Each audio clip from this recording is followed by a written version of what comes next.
꼭 한번 현장에서 듣고 싶어요. 여러분의 바람이 이루어집니다.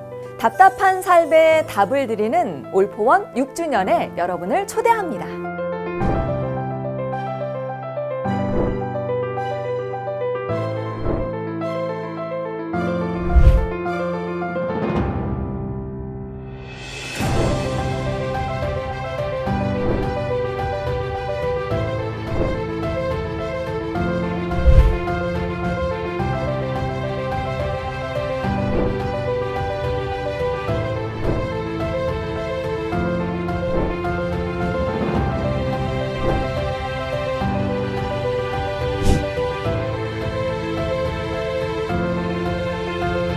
한국교회와 함께하는 문답 콘서트 4월 21일 주일 6시 성낙 성결교회에서 뵙겠습니다. 올포 와!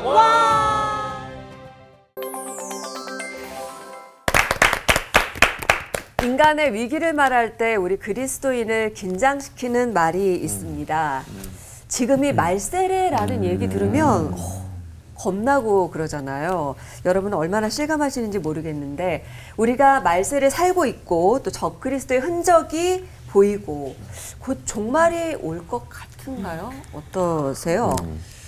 요즘 그 전쟁과 테러 또 어떻게 보면 자연재해와 마약이 이런 게 요즘처럼 이렇게 피부로 와닿은 시대가 있었나 싶습니다. 그래서 말세인지는 잘 모르겠지만 이게 맞나? 이런 생각이 좀 들 때가 있습니다.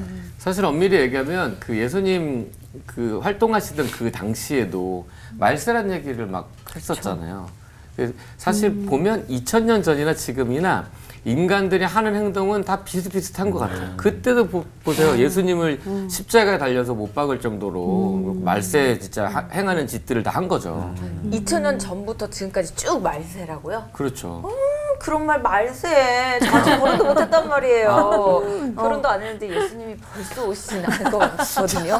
종말들은 그냥 이단들이 막 이렇게 부추기는 그런 거 아닐까 생각이 들어요. 근데 이 이스라엘하고 하마스 전쟁 보면 진짜 이 적그리스도가 활동하고 있는 게 아닌가 좀 미심쩍은 생각도 드는데요. 목사님들께서는 말세다 아니다를 어떻게 구별하시나요? 아까 굉장히 좋은 말을 했는데 모세도 말세 얘기를 해요.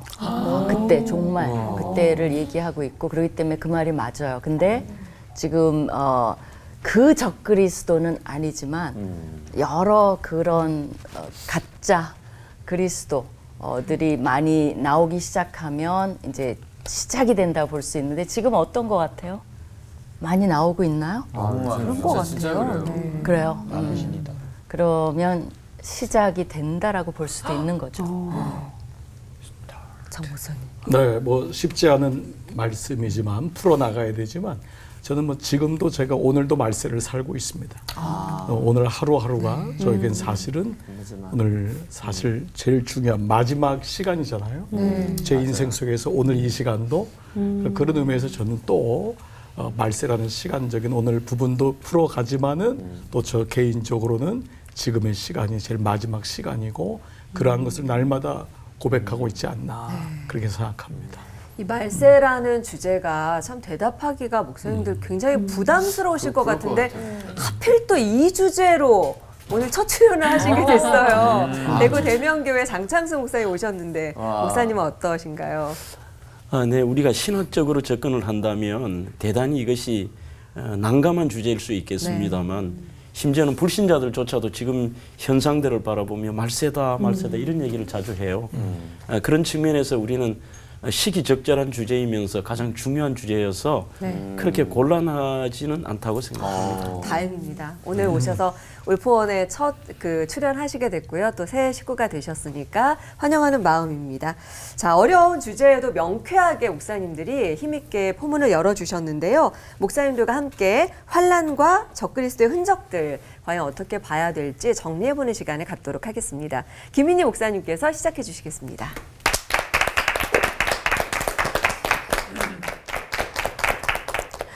적그리스도는 영어로 anti-Christ라고 합니다. 안티가 시사하든 그리스도를 대적한다는 뜻도 됩니다. 또 한편 가짜 그리스도를 모방, counterfeit, 가짜 그리스도의 흉내를 낸다는 뜻도 있습니다. 중요한 건 이 적그리스도의 목적이 뭐냐는 겁니다. 가짜기 때문에, 대적하기 때문에 예수 그리스도를 최대한 공격합니다. 그것을 통해서 우리의 구원을 방해합니다. 그것을 통해서 예수 그리스도가 받아야 될 예배를, 우리의 예배의 대상을 자신으로, 적그리스도로 바꿔버립니다. 그러니까 예수 그리스도, 구원, 예배, 요 세 가지를 다 공격하는 것이 적그리스도의 목적입니다. 적그리스도란 말 자체는 전체 신약구약 합해서 4번이 나옵니다. 요한 1서, 2서에만 공교롭게 나오는데요. 거기 보면 제가 처음 말한 예수 그리스도를 공격한다 그랬죠. 한번 예를 들어볼까요? 요한 1서 2장에는 이런 말이 나와요. 거짓말하는 자가 누구냐? 예수께서 그리스도이심을 부인하는 자가 아니냐. 아버지와 아들을, 그러니까 하나님과 예수님을 부인하는 그가 적그리스도니라. 요한일서 4장에 보면요, 예수를 시인하지 아니하는 영마다 하나님께 속한 것이 아니니 이것이 곧 그 적그리스도의 영이니라. 예수를 공격하죠. 기독론, 그리스도에 대한 교리를 왜곡합니다. 두 번째는 우리의 구원을 공격한다 그랬죠. 데살로니가 후서 2장에 보면 불의의 모든 속임으로 멸망하는 자들에게 있으리니 이는 그들이 진리의 사랑을 받지 아니하여 구원함을 받지 못함이라. 구원론을 공격합니다. 세 번째는 예배라 그랬죠. 적그리스도가 본인의 속성과 본 모습을 드러내서 예배의 대상이 되고자 합니다.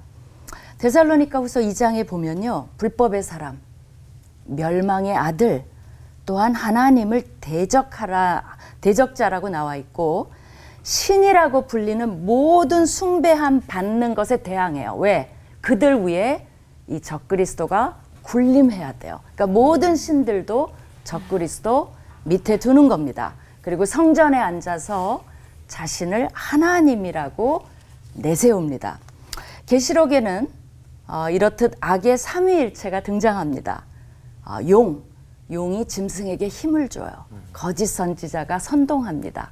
그러니까 악의 삼위일체는 뭐예요? 하나님의 삼위일체를 흉내냅니다. 다니엘서에 보면 적그리스도가 상징적으로 나와 있어요. 적그리스도 그러진 않는데 상징이 돼 있어요. 다니엘서 7장에 보면 그 유명한 4번째 짐승의 11번째 뿔로 나옵니다. 8장에서는 수렴소에서 나온 4개의 뿔 중 하나에서 나온 작은 뿔이 있는데 그 작은 뿔 하나가 군대만큼 커지면서 진리를 짓밟는 것이 적그리스도입니다. 어떻게 보면 처음엔 작다가 그 다음엔 어마어마한 세력을 가지면서 규합하는 거죠. 또한 계시록에서 666이라는 게 여러분 나오는데요. 아직 확정적이진 않지만 한 가지 그래도 힌트는 있습니다. 그 게마트리아 그래갖고 히브리 문화에서는 히브리어 단어를 숫자로 푸는 그걸로 해석을 하는 것이 많이 나옵니다. 근데 이 666이 공교롭게도 네로 황제 그것을 히브리어로 써서 숫자화하면 666이 나옵니다. 그럼 적그리스도가 네로냐? 그건 아니죠. 적그리스도는 네로와 같은 존재일 것이다. 아마 현대에 썼으면 히틀러? 그렇게 은유했을지도 몰라요. 그러니까 네로가 기독교인들을 핍박했고 잔인했다면, 최악의 황제였다면 적그리스도도 그런 모습일 것이다 라는 것을 상징한다고 봅니다. 그럼에도 불구하고 많은 학자들이 여기까지는 왔는데 이제 또 다른 이론들은 굉장히 많이 있습니다. 그럼 중요한 것은 우리가 어떻게 해야 될까요? 라는 겁니다. 첫 번째는 아까 뭘 공격한다 그랬죠? 예수 그리스도, 구원, 예배를 공격합니다. 그렇기 때문에 우리는 믿음을 현혹되지 말아야 돼요. 믿음을 굳게 잡는, 왜냐하면 그것을 통과해야 되기 때문에 그때 느슨해져 버리면 구원을 놓치게 됩니다. 그래서 믿음으로 어떤 환란이 와도 예수 그리스도를 굳건히 붙잡고 믿음의 대상을 놓치지 않아야 됩니다. 데살로니가 후서에 보면 그때 불법한 자가 나타나리니 주 예수께서 그 입의 기운으로 그 불법한 자를 죽이시고 강림하여 나타나심으로 패하시리라. 이건 굉장히 중요한 거예요. 뭐냐면 이 시나리오는 이긴 게임이에요. 우리 축구 경기 누가 이긴지 아는 거 보는 것처럼 그러면 안심하고 볼 수 있죠. 그죠? 이긴 전쟁이에요. 그러나 만만치는 않습니다. 그 과정을 우리도 겪어야 되기 때문에 그렇습니다. 그러니까 걱정하실 필요는 없습니다. 그래도 힘듭니다. 두 번째는 그렇기 때문에 성경에서는 경계하고 준비하라고 나와요. 그냥 막연히 살면 안 되고 기름을 준비한 10처녀의 비유는 이런 문맥에서 나옵니다. 5처녀는 결국 못 들어갔어요. 천국에. 5처녀는 기름을 준비하고 경계하고 기다리다가 신랑을 맞이하는 그것이 비유입니다. 여러분도 기름을 준비하고 계시는지요? 마지막 세 번째, 주를 소망해야 됩니다. 우리 아까 시집 못 가셨다 그러는데 시집 가면서도 주를 내가 결혼식에도 주여 오시옵소서라고 나쁜 거 아니거든요. 그러니까 근데 이해는 갑니다. 주를 소망해야 된다라고 나와요. 시편 131편은 이스라엘아 지금부터 영원까지 여호와를 바랄지어다. 우리 모두는 지금부터 그 영원의 시나리오를 가지고 현재를 어떻게 살아가야 될 것인가를 우리가 대비해야 되는 것이 이 적그리스도에 대한 메시지라고 볼 수 있습니다. 적그리스도 만만치 않습니다. 기도하겠습니다. 하나님, 정말 무서운 시대가 도래할 것입니다. 우리가 가졌던 모든 것을 빼앗을 그런 시대가 오는데 정말 우리는 행복자입니다. 왜? 이 모든 시나리오를 알고 있고 우리에게 미리 가르쳐 주셨기 때문입니다. 두려워하기보다는 대비하고 우리의 소명을 다지고 어떻게 살아야 될 것인지를 우리가 깨닫는 그런 귀한 시간 되게 하여 주시옵소서. 아멘. 감사드리며 예수님 이름으로 기도합니다. 아멘. 아멘. 감사합니다.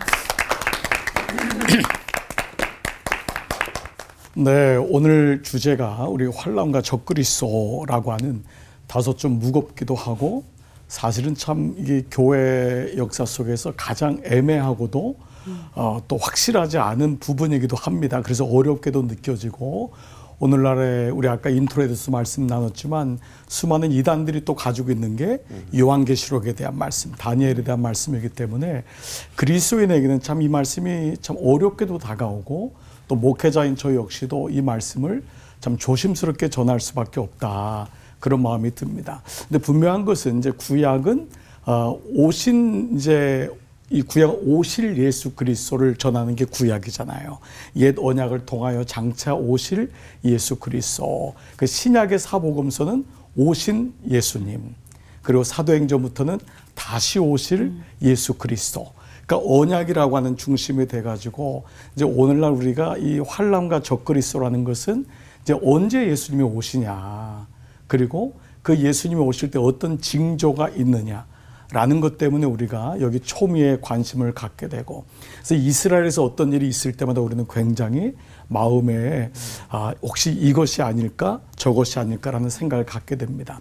그러나 분명한 말씀의 축을 가지고 있다면 이 말씀은 좀 더 우리가 명확하게 가질 수 있을 것 같아요. 여러분 예수님이 하신 말씀 가운데 마태복음 24장 42절 그러므로 깨어있으라 깨어있으라 어느 날에 너희 주가 임할는지 너희가 알지 못한다.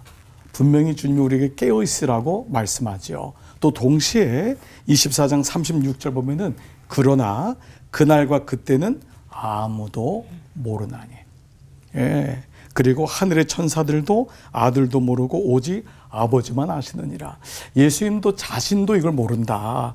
하나님만이 아신다라고 하는 말씀으로 우리에게 하고 있다는 것이죠. 그러나 이 말씀은 우리에게 동시에 깨어있으라라고 하는 것을 통하여서 우리가 날씨만 아는 것이 아니라 시대의 징조에 대해서 민감하고 깨어있으라고 하지만 동시에 이것을 아버지만이 아신다고 하는 것은 너무 무분별하게 여기 대해서 너무 여기다 저기다라고 하는 것이 얼마나 우리의 신앙을 힘들게 하고 또 이것은 요한계시록에서만 멈춰지는 것이 아닙니다. 성경 전체를 알지 못한 상태에서 계시록만 아는 것이 얼마나 위험한 신앙인지를 우리는 알게 돼요. 그렇기 때문에 성경 전체는 계시록을 향해서 가는 거잖아요.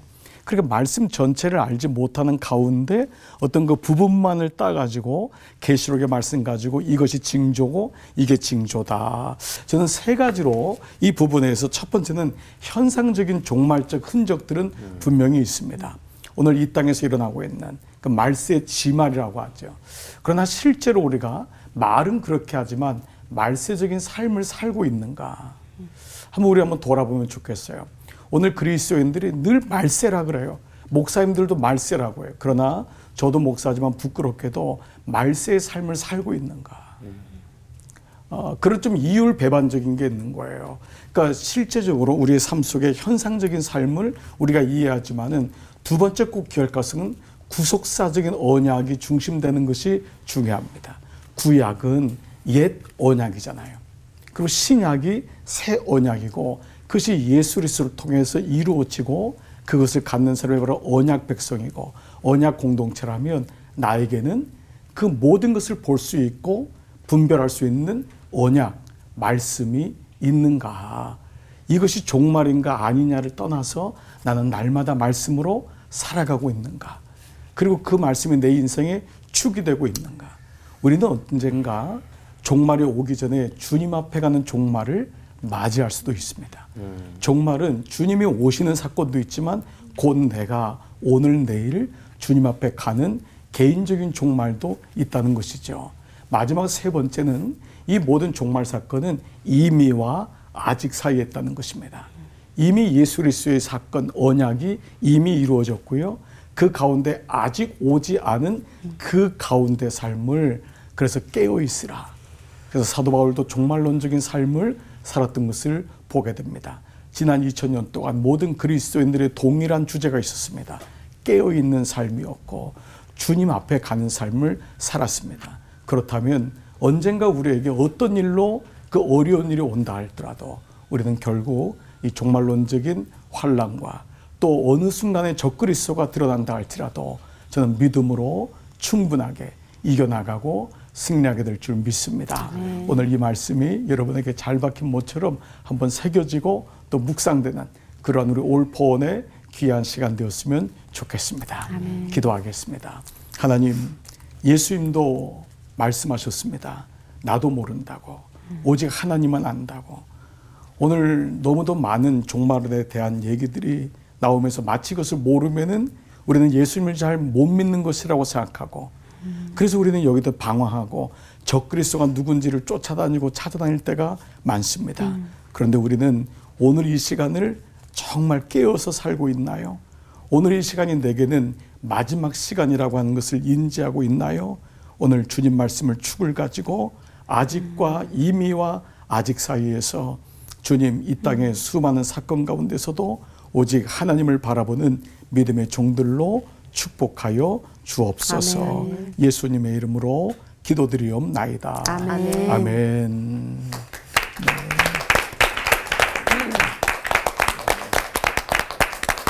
저는 군대 수색 중대장 출신입니다. 그래서 오늘 이 적이라는 단어에 대해서는 대단히 정확하고 민감하면서 군대의 주적 개념이라는 말이 있듯이 적 그리스도라고 하는 것은 바로 적과 그리스도의 합성어입니다. 즉 예수님을 대적하는 부류나 영적인 존재나 어떤 강력한 대상, 그것이 바로 우리 말세의 저희들의 또 대적이기도 합니다. 이 적그리스도라는 용어는 요한 1서와 2서에서 언급하고 있습니다만 성경 전체에 구약의 다니엘, 신약의 공관복음, 데살로니가 후서, 또한 요한 1, 2서 계시록에 있어서 포괄적으로 나오는 개념이 적그리스도이고 또 용어도 다양한 방법과 다양한 내용으로 소개되고 있습니다.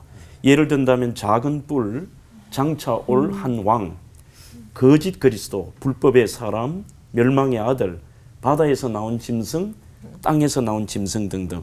그러니 어떤 한정적으로 한 단어로 표현할 수 없는 강력한 존재라는 것을 알 수가 있습니다. 이 적그리스도에 대한 성경 전체의 설명은 몇 가지의 공통점을 가지고 있습니다.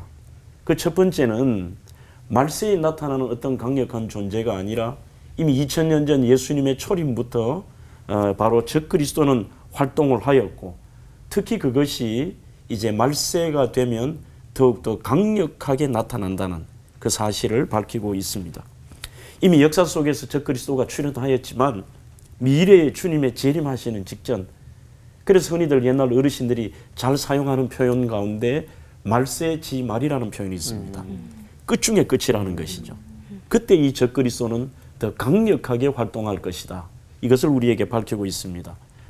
이 적그리스도는 사탄의 권능을 힘입어 수많은 기적을 행하고 또 사람을 미혹시키기도 하고, 그걸로 말미암아서 어디든지 그 적그리스도의 편이 되게 만들고 그를 추종하게 만드는 그런 강력한 세력이라고 표현하고 싶습니다. 성경은 이 적그리스도 때문에 말세의 성도들은 이때에 분명히 성경에서 밝히는 것은 전무후무한 환란이 있을 거라는 거죠. 그 환란에 대해서는 아마 패널 여러분들도 많이 들으셨을 것입니다.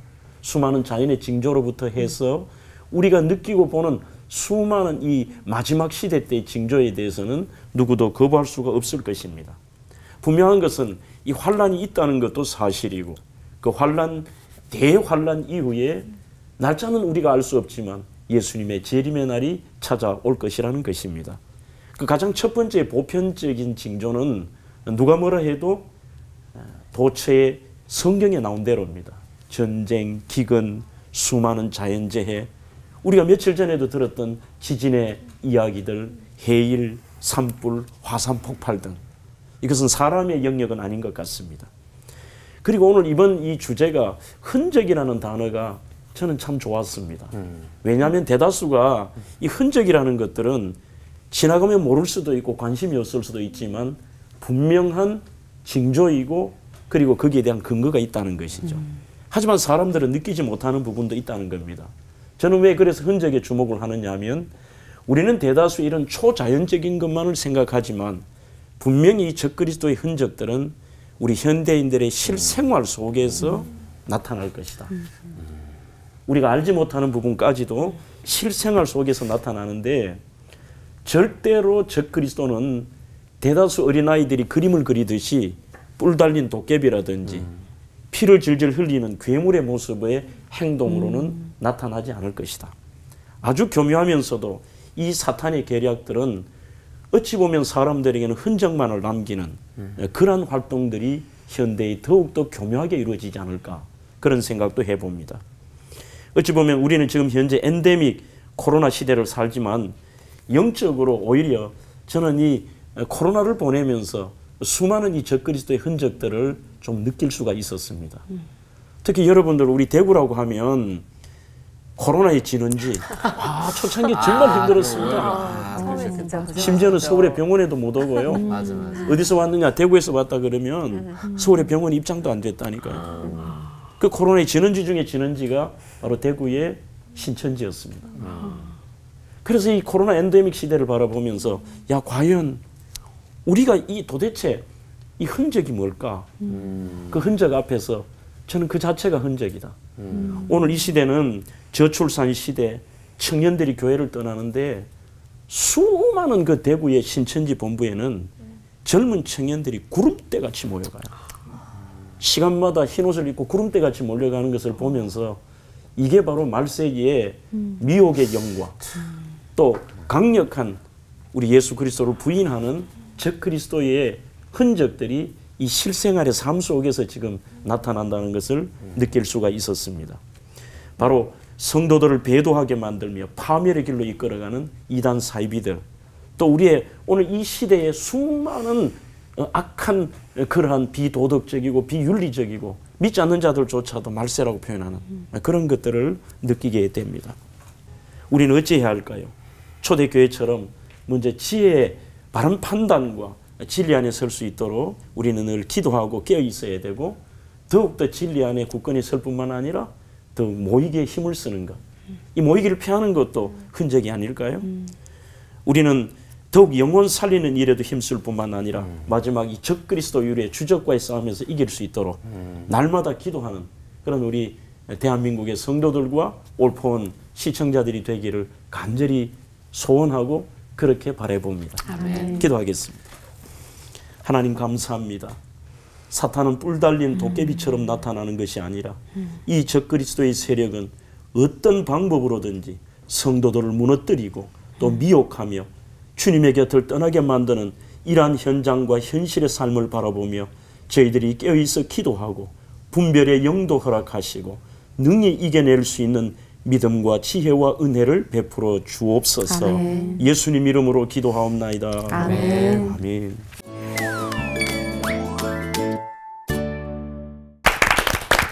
두려움이라는 게 막연할 때 더 크게 느껴지는 것 같은데요. 목사님들 설교를 들으면서 그래도 조금 구름이 걷히는 듯한 느낌이 좀 들었고요.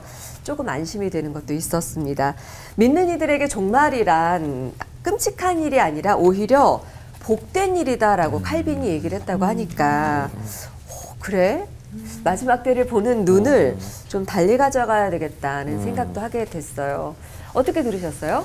저는 그 사도 바울이나 사도 요한 또 제자들이 그 시대의 말세에 대한 그 시각들을 가졌다고 말씀해 주셔서 그 성도들이 그걸 감지했다는 그 말씀이 굉장히 저에게는 좀 인상 깊게 좀 다가왔었는데 한 가지 좀 궁금한 건 성도들이 뭘 감지했길래 그때 말세라 그랬지? 성경에 나와 있는 그 예들을 직접적으로 한번 들어주시면 너무 좋겠다는 생각이 좀 들어갔고요. 사실은 성경에서 계시해 주지 않았더라면 우리는 아무것도 몰라요. 근데 그 계시의 원조가 사실은 구약입니다. 제가 구약 교수라서 한 번 더 강조를 하는데 구약이 원조예요. 그래서 신약은 뭐냐면 에코잉 한다는 말을 해요. 구약에서 받아서 그것을 다시 또 반영하는 그런 이제 작업을 합니다. 그렇기 때문에 사실은 여러분이 창세기 1장 1절부터 태초에라는 말이 있죠. 그 말이 너무 중요해요. 우리가 그냥 태초에 뭐 그런 시작 부분인가 보다. 그게 아니라 그 태초라는 말은 이런 것과 같아요. 시작에는 그 모임이 너무 시끄러웠어. 그럼 우리가 뭘 기대하죠? 그러면 끝에는 어땠지? 그렇게 말하려고 우리가 이렇게 말하죠. 그 태초는 그 말이에요. 시작에. 그러면 이미 모세가 후일에 그 말로 번역이 돼 있는데 그 종말을 기다려요. 그러면 창세기 처음에 그 말이 나오고 후일에 그 가로 닫고 그 시나리오를 이미 창세기에서 주고 있어요. 그 오경에서 그거를 쫙 펼치면서 예언자들, 특별히 이제 다니엘도 몰랐죠. 듣고도 몰랐죠. 계시를 보고 꿈을 환상을 보고 막 알아누웠잖아요. 그거 없으면 몰라요. 예수님조차도 그 시나리오를 받아서 조금 더 반향을 하면서 구체화시킵니다. 사도 바울 가르침 다 구약에서 왔어요. 그 다음에 이제 마지막 계시록도 구약에서 거의 다 가져옵니다. 근데 이제 하나님이 그 시대에 맞는 조금 더 구체적으로 마지막 때를 보여주시고 계세요. 그럼 이걸 통해서 우리가 알 수 있는 건 뭐냐면 하나님이 이 시나리오를 우리 모두가 알기를 원하신다는 거예요. 그렇기 때문에 우리는 그냥 소망을 가지면 안 돼요. 지적인 이해를 가지고 지식이 은혜랑 상반되는 게 아니에요. 지식이 없으면 그 은혜는 허공을 칠 수 있어요. 그러니까 말씀을 상고해서 알고 소망하는 것이 이 종말론에 대한 성경의 가르침입니다. 네, 지금 유 전사님 말씀하신 것처럼 이제 우리가 기독교 시간 테이블을 이해하는 게 중요한 것 같아요. 그러니까 우리 시간 테이블은 서클이 아니잖아요. 알파와 오메가고 처음이 있으면 마지막에 있는 그 태초에 지금 말씀이라는 것 마지막이 있다는 거잖아요. 그래서 성경의 처음이 창세기고 마지막이 계시록인데 유 전사님 얘기했던 그런 징조가 실제로 이제 요한이 밤모섬에 있을 때 들려오는 소식과 그가 경험하는 환란이 이 도미니안 황제가 자기가 신이라고 하는 거란 말이에요. 그러니까 모든 로마의 황제들은 결국 신으로 가거든요. 자기가 네로도 자기가 신이고, 그러니까 이렇게 하나님 유일신이신 하나님 예수 그리스도를 고백하는 그리스도인들에게는 너무 힘든 거예요.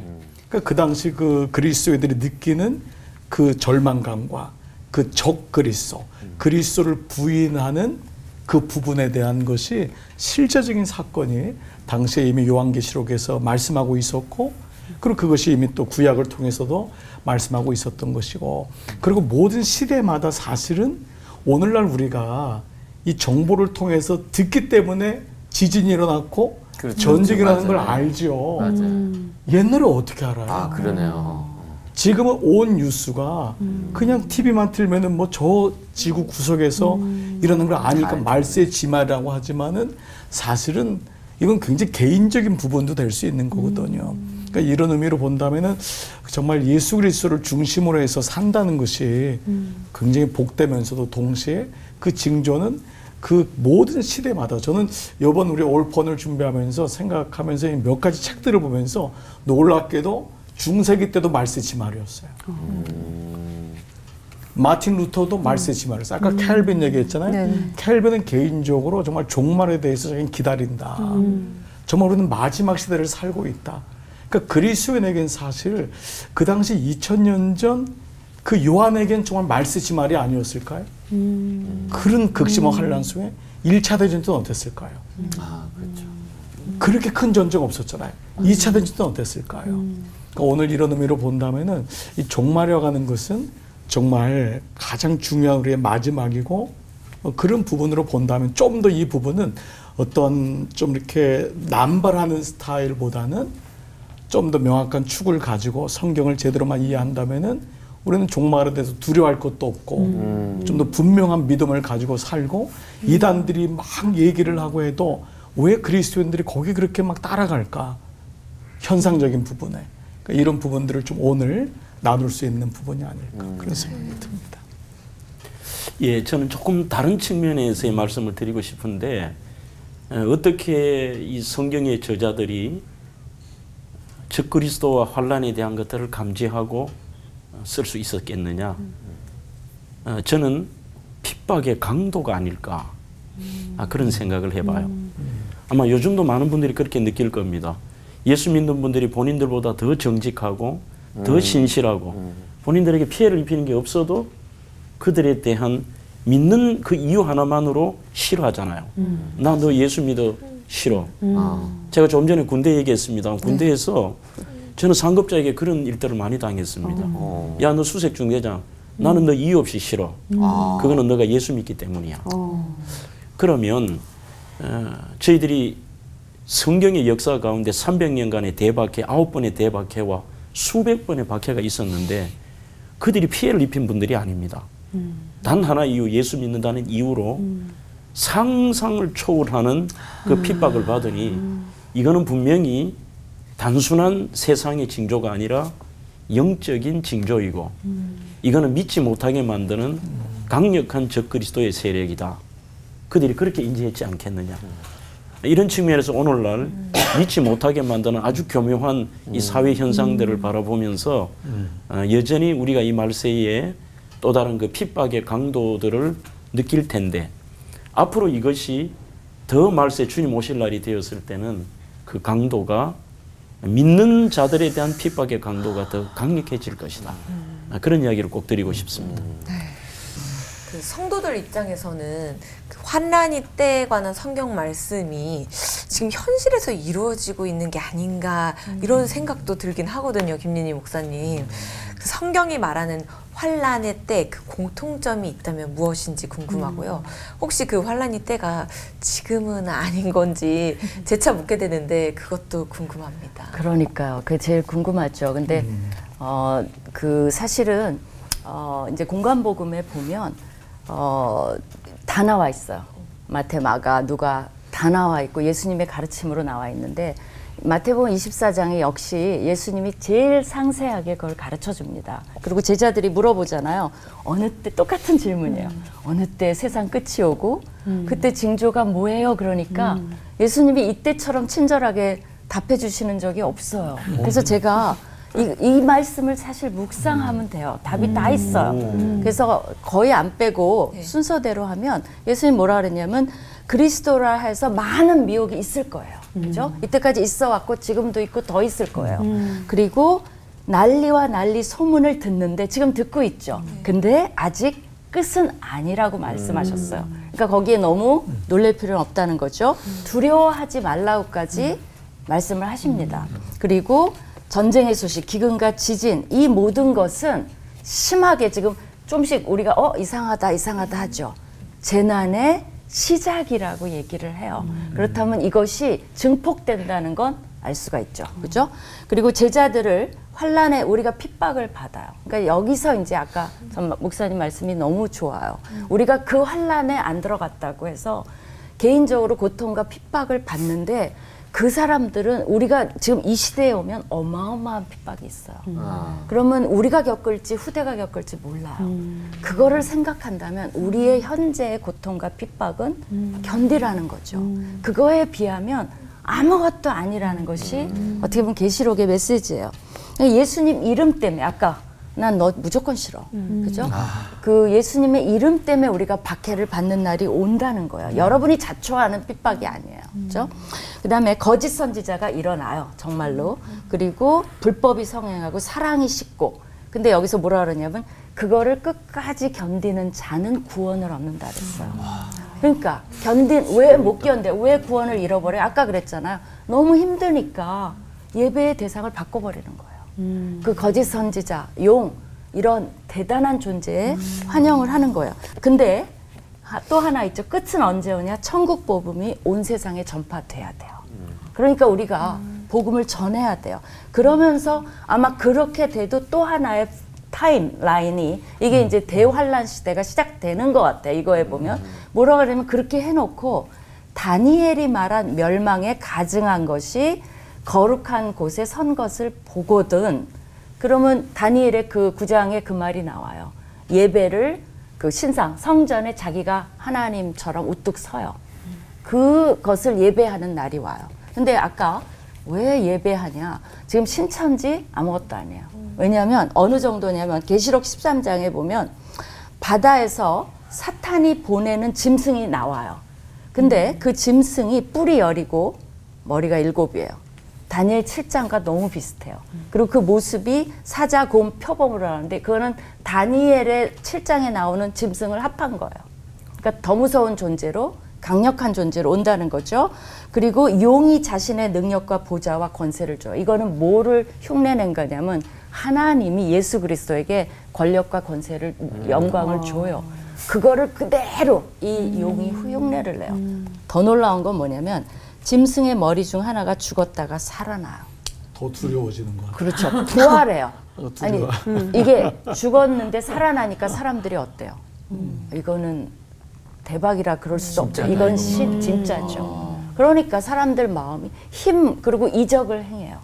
그러니까 지금 아직까지는 그렇게까지는 아닌데 그런 게 오면 그러니까 여러분이 이건 뭐냐면 역사를 정말 경계를 갖고 지금인가 보는 거는 너무 중요해요. 왜냐면 아무도 모르니까. 그런데 오면 안다는 거예요. 그래서 준비시켜 주는 거예요. 그죠?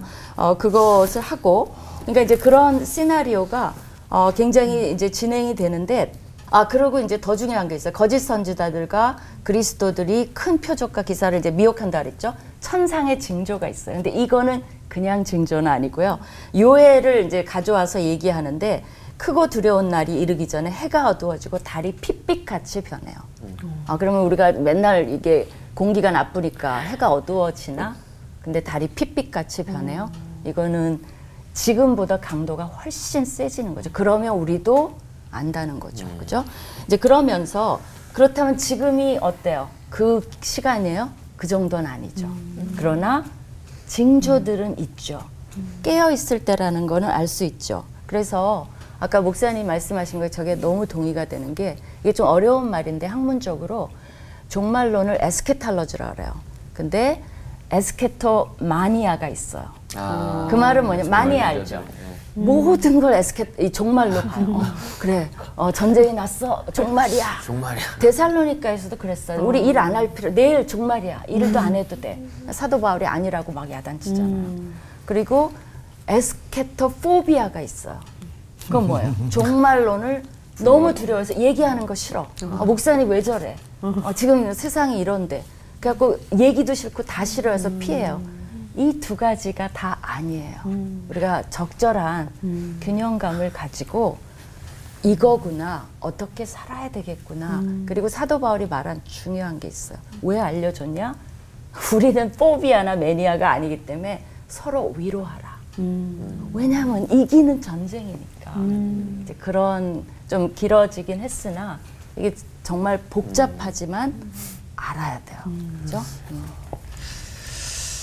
저는 그 환란의 때에 나타나는 이 적 그리스도라는 그 존재들, 이게 구별할 수 있는 게 되게 중요한 것 같거든요. 그래서 아까 우리 목사님께서 설교해 주셨을 때 도깨비 같은 괴물이 아니라고 해주셨는데, 아니면은 그 적그리스도가 사탄의 졸개 같은 존재이기만 한지, 그래서 이 적그리스도를 어떻게 구분할 수 있는지 장창수 목사님께서 얘기해 주시면 감사하겠습니다. 예, 조금 전에 우리 김 교수님 말씀하시는데 제가 전적으로 공감하는 부분들이, 분명 가장 끝자락이 되었을 때는 그 적그리스도의 존재에 대해서 누구나 이거는 알 수 있고 그 강력한 힘들 때문에 상상할 수 없는 고통의 시간이 있을 것입니다. 또다시 제가 군대 용어를 써서 죄송한데 전략과 전술이라는 말이 있지 않습니까? 그 전략과 전술 가운데서 절대로 이 적그리스도의 존재가 지금 현재는 그 끝자락에 갈 때까지 만만하게 우리의 눈으로 드러나는 그런 뿔 달린 도깨비처럼 완전히 대적자로는 나타나지 않을 것입니다. 오히려 이 시대는 광명한 천사처럼 과장되게, 그 마지막 과정에는 이들이 예수를 포기하고 배교하고 부인하는 정도가 아니라 완전히 이 세상 자체가 그런 쪽으로 교묘하게 끌고 가다가 그 다음에 어느 순간은 자기의 실체를 드러내는 마지막 순간이 올 것입니다. 그러면 이 적그리스도의 가장 중요한 목적이 바로 자신의 주적인 예수 그리스도를 부인하게 만드는 것, 구원의 진수를 빠져나오게 만드는 것, 천국과 지옥에 대한 우리의 영적인 세계를 거부하게 만드는 것. 지금 여러분들이 사회 징조를 한번 보시죠. 이 AI라든지 가상의 세계, 또 수많은 지금 우리의 누리는 것들과 다니엘서에서 얘기했듯이 굉장히 빨리 돌아가잖아요. 그 징조 속에 자기도 모르게 우리 그리스도인들이 거기에 휩쓸려 가버릴 가능성이 대단히 높다. 그래서 저는 지금 이 시대가 차라리 마지막이 되면은 분명히 워낙 강력한 존재가 전체를 휘잡고 오늘 파멸의 길로 이끌어가는 그 순간까지 지금이 더 지혜가 필요하지 않느냐. 광명한 천사처럼 나타날 수 있기 때문에, 그래서 지금 이 시대가 우리 젊은 세대들은 뭐 플로팅 크리스찬이라 해서 정말 붕 떠 있는 그리스도인들, 이 아이들이 결국은 어디로 갈 것이냐. 그런 사탄의 괴계에 넘어지지 않도록, 그들의 전술에 빠지지 않도록 더 많이 기도하고 더 많이 이 지혜가 필요한 그런 시대라고 생각합니다. 네. 알면 알수록 더 궁금해지는데 또 다 알기는 어려운 미지의 영역이 있어서 성경 공부를 잘못하다가 호기심에 이단에 빠지는 경우도 많이 있잖아요. 목사님들과 함께 안전하게 우리가 공부해서 알고 대처하고 또 대비해야 되겠다, 그런 생각이 듭니다. 그래서 좀 더 구체적인 질문들을 외치고 시작해 볼까 합니다. 목사님, 진짜 궁금해요. 네. 첫 질문부터 핵심만 짧고 명확하게 답변 부탁드릴게요. 최근 벌어진 이스라엘과 하마스 간의 전쟁이 말세의 징조다, 시한부 종말의 증거다라는 말이 많은데요. 진짜 그런가요, 김윤희 목사님? 아까 말한 그 예수님의 가르침에 따르면 어떨 것 같아요? 본인은 그 가르침을 줬잖아요. 감지 정도는 할 것 같아요. 그렇죠. 네. 그 환란은 아니에요. 그러나 시작일 수도 있어요. 봐야 돼요. 우리가 경계심을 가지고 이게 어떻게 다가오는지 현상을 살피는 것이 중요해요. 그럴 수도 있고 나 예실 수도 있어요. 네. 성경에 나오는 666은 적 그리스도의 상징인가요, 장창종 목사님? 이 시대에 가장 강하게 드러나는 적 그리스도의 징조는 뭔가요? 예, 조금 전에 우리 패널들이 설명을 드렸습니다만 그 666이라는 자체를 정말 저도 그 세대예요. 바코드에 대한 굉장히 민감한. 네. 그것을 너무 그렇게 우리 사회 제도나 하나의 그 방법을 가지고서 적용하는 것은 맞지 않고요. 분명 그것은 그 시대 때에 네로로 해석이 될 수도 있고 그 시대 때 가장 강력한 예수 그리스도를 핍박하는 세력의 상징의 숫자는 맞는 것 같습니다. 그럼 이 시대에 가장 강하게 드러나는 적그리스도의 징조는 네. 저는 오늘 일관성 있게 같은 이야기입니다. 우리가 대단한 그런 강력한 눈에 보이는 세력이나 핍박보다는 성경에 나온 대로 지금 오히려 가장 편하게 예수 믿는 이 시대가 모이기를 피하고 있잖아요. 그러네요. 더 위험할 수 있군요. 예, 모이기를 피하고 오늘 세상의 조리에 끌려가고 더욱더 사람들은 없지만 이단 사이비 세력들은 더욱더 강하게 그러네요. 활동을 하며 또 그들의 사상과 이 잘못된 세대주의 종말론에 빠지는 그 전체가 이 시대의 가장 큰 적그리스도의 흔적의 징조가 아닐까요? 그렇게 답변을 드리고 싶습니다. 목사님들께서 이렇게 술술술 말씀을 해주시니까 조금 이해가 되면서도 더 깨어 있어야 된다는 그 긴장감을 갖게 돼서 좋은 것 같은데요. 영혼에 눈뜨고 살지 못하면은 환난과 적그리스도, 말세가 두렵게 다가오기만 할 것 같습니다. 하지만 우리 그리스도인에게 말세란 구원으로 가는 또 잠깐의 과정이잖아요. 네.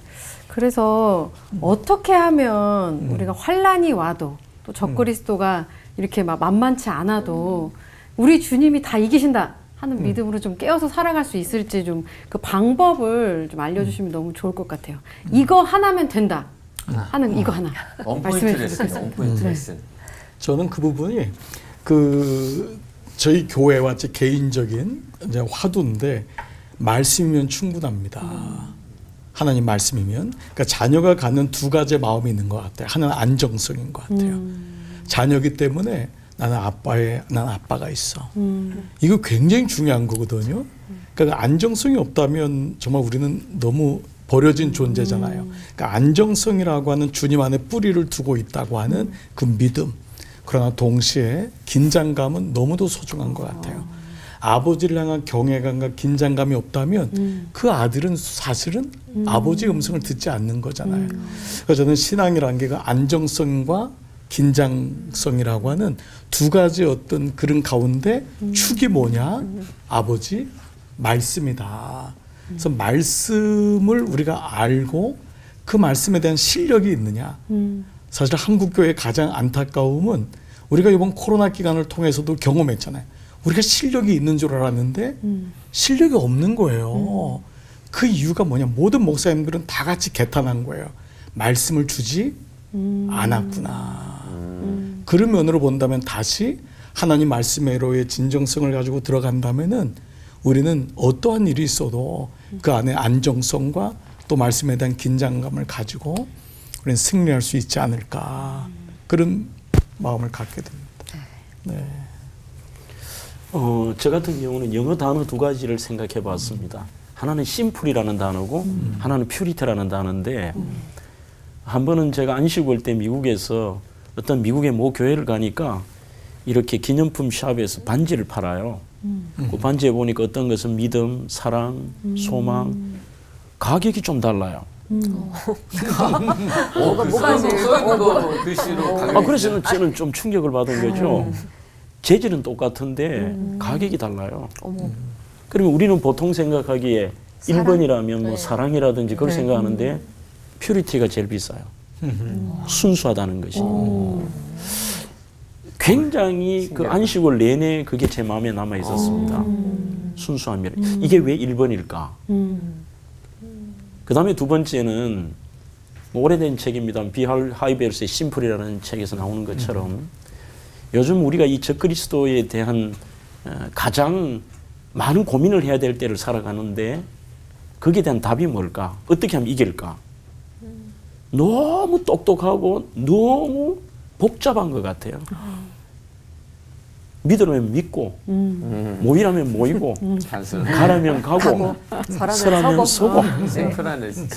오히려 그게 순수함이 하나님 기뻐하시는 것이고 그게 우리의 그 순수함을 지키는 방법이 아닐까.